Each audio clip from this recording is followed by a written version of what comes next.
Good afternoon, super friends, and welcome to the Thursday, July 16th edition of the Sacred News and Weather. I missed you all yesterday.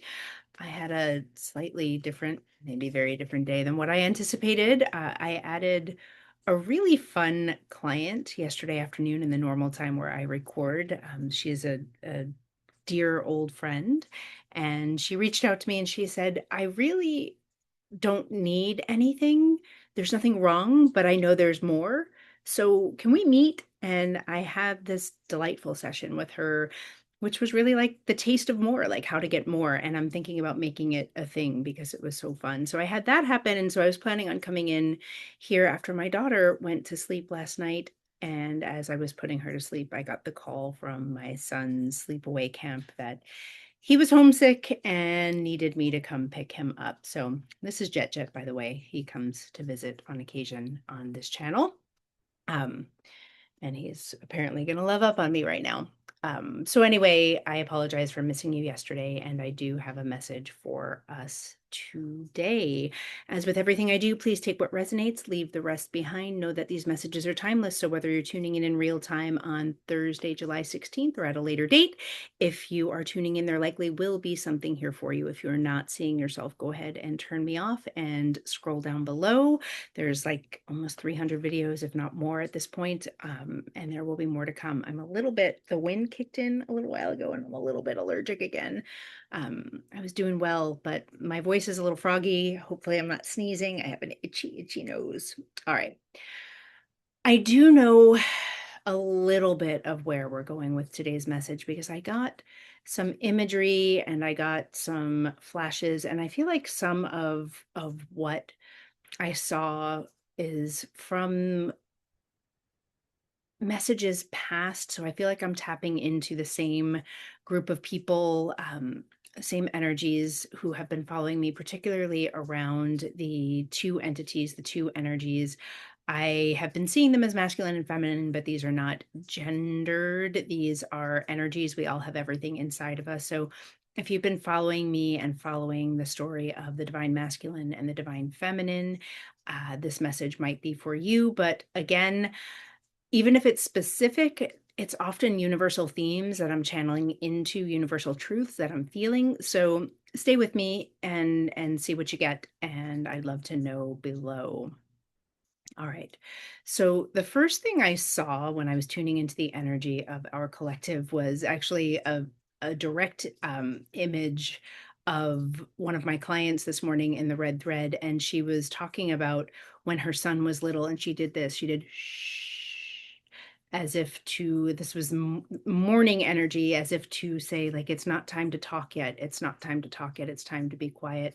And so I followed her shh, and I followed it down into my heart center, and I heard something similar that came through for us not that long ago and has been a theme in the red thread, which is just the quiet language of the heart, the way the heart speaks in hushed tones. It's not big. The like love energy, the big dopamine kind of energy that we look for when we're looking for love is not actually love. It is lust. It can be limerence. It can be that like the chemical that connects us. But when we get down into the heart, we're looking at something, we're looking at something much more quiet. And as I followed that down, I heard like the reverberating silence between these two entities. And when I say reverberating, it's reverberating for both of these energies. It's reverberating, and it feels like when you're, I don't know if it's when your blood pressure is high, or if like sometimes your ear does something funny and you feel like you hear your own pulse echoing in your head. It had that frequency, that feeling of like the silence is so loud that it's like pulsing my whole being. And so there are two energies who are experiencing this. There's a masculine and a feminine, but again, not gendered here. So wherever you see yourself. And I'm going to start with the feminine. I'm going to start with the feminine over here. And our feminine is hearing this silence, and she's hearing this silence like a void. Like what she's hearing in her head is the kind of silence that reverberates as a void, as a loss, as like someone is gone. It is like the depths of loneliness. It is like the depths of pain in her body. It is the kind of silence that caused her to go deeply inside herself, deeply inside of herself, so deeply inside of herself that she was almost like cruelly picking at the image that I'm getting now is kind of gross, but it's like picking at scabs and picking at scabs. Like, is this the reason for the silence? Is this the reason for the silence? What have I done? What did I do? Really turning over, like, a more healthful image would be like turning over stones to look for what went wrong. And that feels more healthy than what this feminine was doing. This feminine was like literally like digging into old wounds to see, is it this again? Is it this again? Is it this again? To the point of cruelty in her system. There was a cruel energy, but not a cruelty being enacted by the other, nor was there any feeling of like this, the other entity, he did this to me. It was not that. It was the kind of nitpicking, the kind of scab picking that is like the hyper critic, the what have I done? I'm wrong here. I must have done something. And there was no blame. There was no blame about what this other person did. It was like deeply turning on herself to look for the source of silence. And so I'm going to leave that here for a moment, and I'm going to come to the silence over here, because while I experience it as that same like loud pulse in the divine masculine brain, it's the same pulse, but for this person the silence was very different. The silence was not a reason to go inward and look and pick and nitpick at self. The silence feels more like a self-protective energy, and the image that I'm seeing here, it's almost silly. It's like the cartoon image of like a character withdrawing and then like quickly like building a structure around him. So like wood and hammers and nails and like boop, boop, boop, boop, boop, boop, boop, and just building up and like locking himself in to this structure where he could withdraw from the feminine. He could withdraw from the feminine to be in silence, but the silence for him was not silence either. The silence was deafeningly loud. It was like the silence over here feels like 100,000 conversations that were never had. It feels like 100,000 conversations that were had. Actually, what I'm hearing is it's like this person has played conversations over in his head so many times that it almost feels like then there's almost a buy-in in his system that he actually has had these conversations. And so part of the silence is this feeling of having had these conversations, even though these conversations never came through this fortress that he has built around himself, this structure that he has built around himself. This silence feels like the way that he could be with the vulnerability of all of the feelings that he was feeling for the feminine. The feeling is that he came into this structure. He built this fortress around himself. He withdrew and went into silence, not because of anything she did, not because of anything that she said, not because of anything that transpired between them, but because the depths of his feelings for her felt so overwhelming that the only thing he could do was withdraw. And he thought the withdrawal, he thought the silence would fix things. He thought the silence would be better. And I'm going to be quiet for a moment and feel into this energy and feel what actually happened behind the walls of this fortress. Behind the walls of this fortress, there is a door. I see a door. It's funny for her, when I see her looking at this fortress that he built, like she sees a window into it, but for him there are no windows, and but there is a door, and it feels like the door, like if he opens the door, I can feel where he wants to open the door. I can feel where he wants to open the door, but the feeling is as if he opens the door, all of the thoughts, all of the conversations, some of which he thought he had or thinks he might have had, but didn't actually ever have, like they're all going to be like begging to get through the door, and in trying to get through the door, he becomes overwhelmed, and so he just slams it again. So I can see where he might have even like opened the door a crack, and the volume of like it's like the image here now is slightly different. It's like imagining like a hole in the wall of an airplane or a window, and like something being sucked out. It has that feeling of like, if I open this door, everything in my head, all of my feelings, all of my thoughts, all of my vulnerability, if I crack open this door, it's all gonna like a vortex go through the door, and I'm going to die. It like really feels like an I'm going to die feeling in my body right now.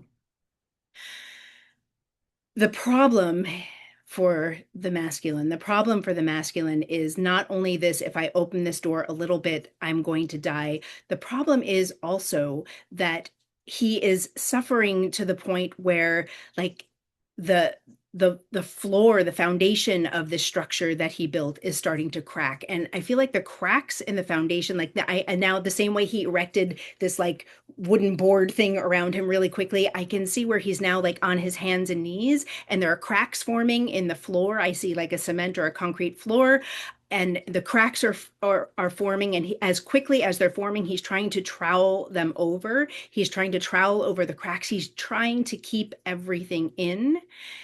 And what he's trying to keep in is the depth of his feelings, the depth of the vulnerability that he experienced in the presence of this feminine. And I'm going to pause here for a moment, and I'm going to come back to the feminine.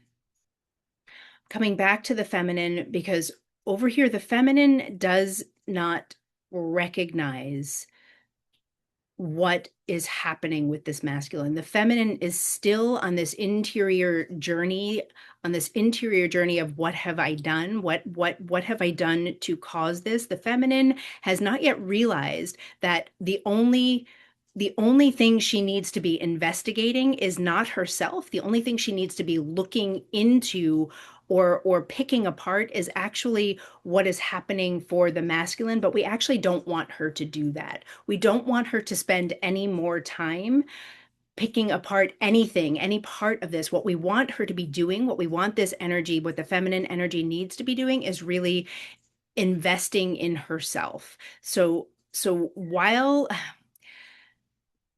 okay, let's see if I can name this feeling that I just got, because I just saw like I saw a bridge between these two opening. I can see where there is a door that wants to open, and what is going to come out is not going to be elegant. It's not going to be inelegant. It's not going to be the chaos erupting through the doorway.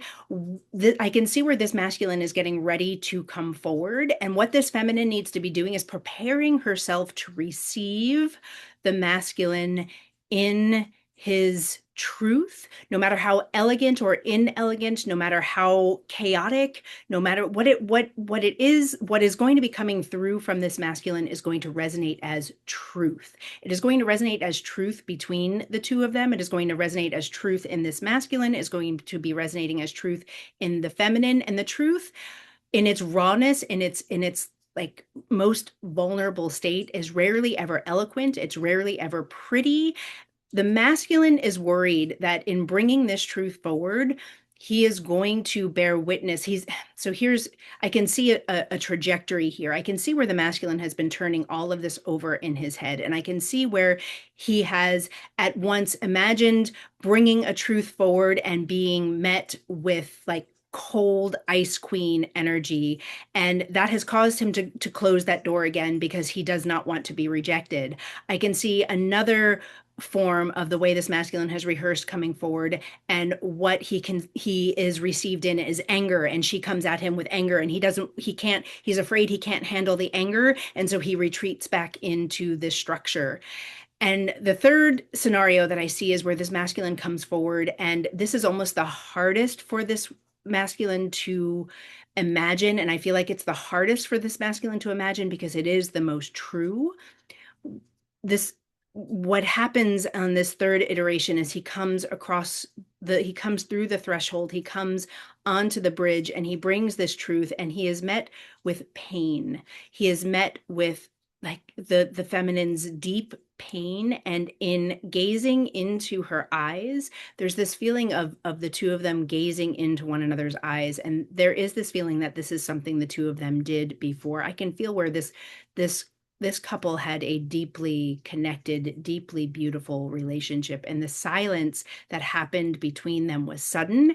It feels a little bit like, and I think I've used this analogy here before, it feels like the hose was cut, like they were swimming together in an undersea environment, and they were swimming hand in hand, and they were looking at coral, and they were looking at beautiful things, and all of a sudden the hose was cut, and the feminine couldn't breathe anymore, and the masculine retreated, and there is this eye gazing, and the eyes, I can see like the sky blue sea in the eyes and in the space between them, and the pain that is revealed, the pain of the feminine that is revealed in her eyes, is almost too much for this masculine to bear. And it has, again, sent him back into the fortress. But I can see where for the masculine, the suffering in silence and the suffering without this feminine is beginning to outweigh the pain and or the power, the false power that this structure of the silence formed that he built around him.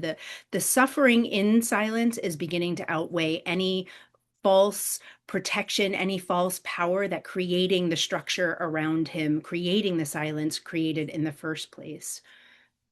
I'm going to slow down for a minute because I feel like I want to feel him again and feel what is there.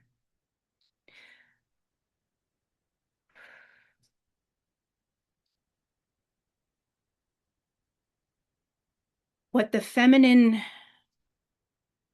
awakened this masculine to, what the retreat and the fortress was about,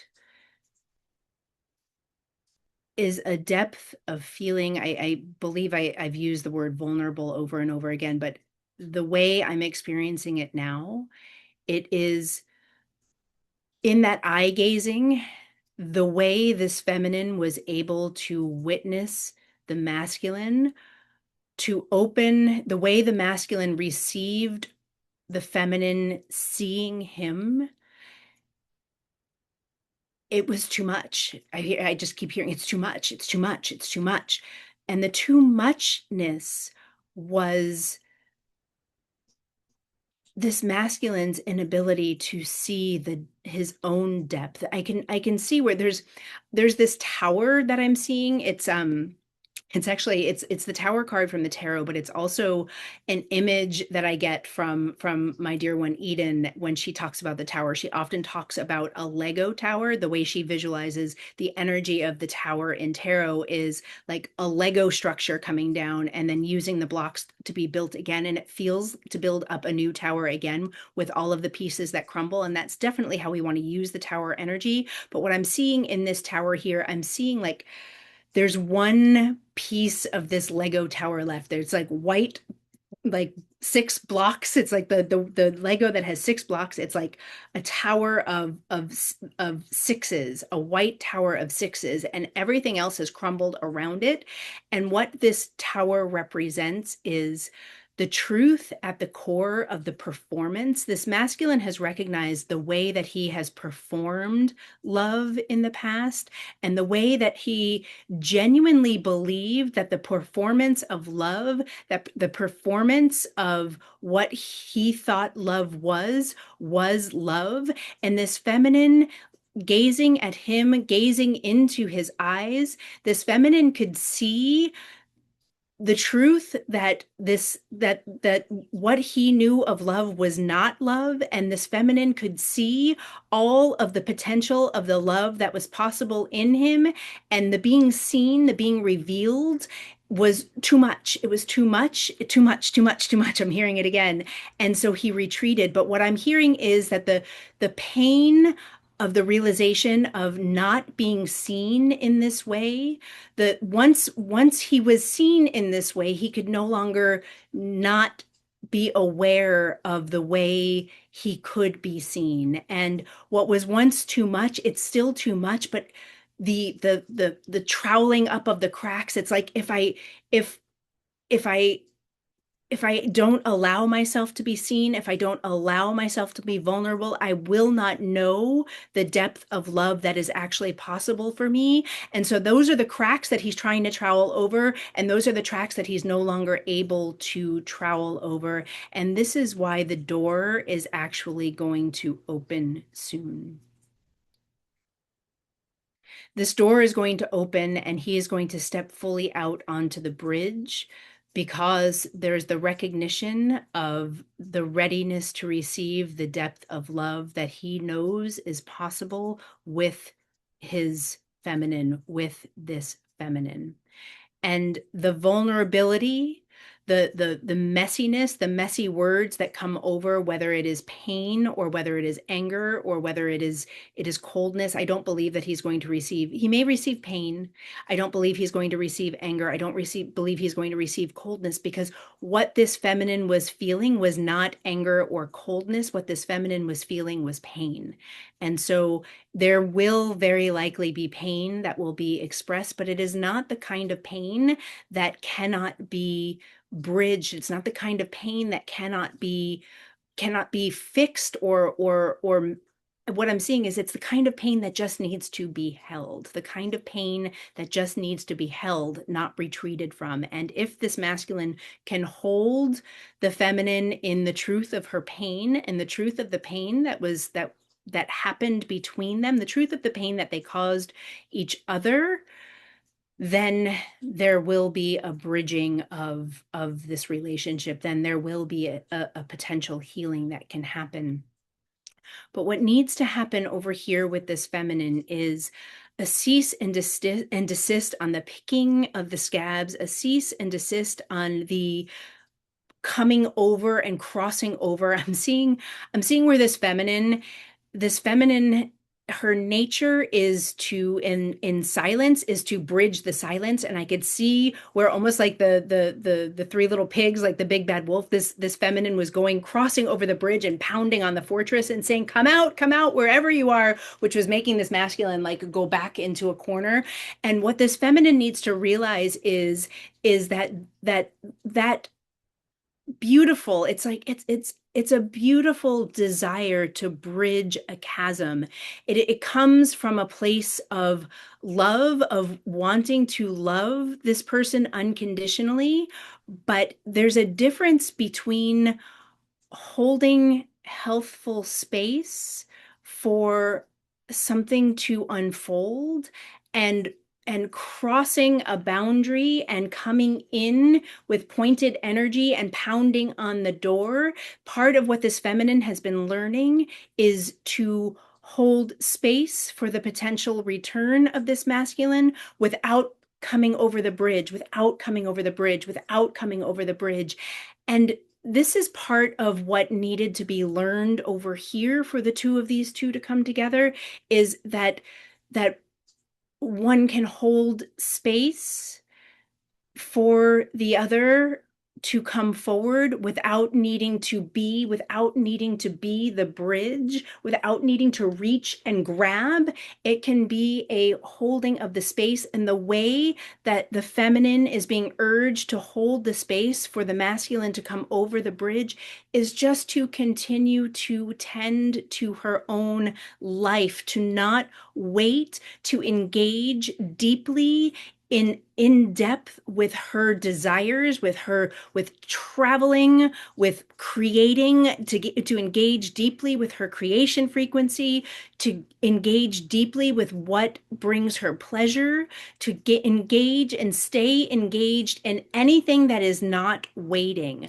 There's no waiting, and there is no picking apart. The picking apart is done, the bridging is done, the coming over and trying to bring is done.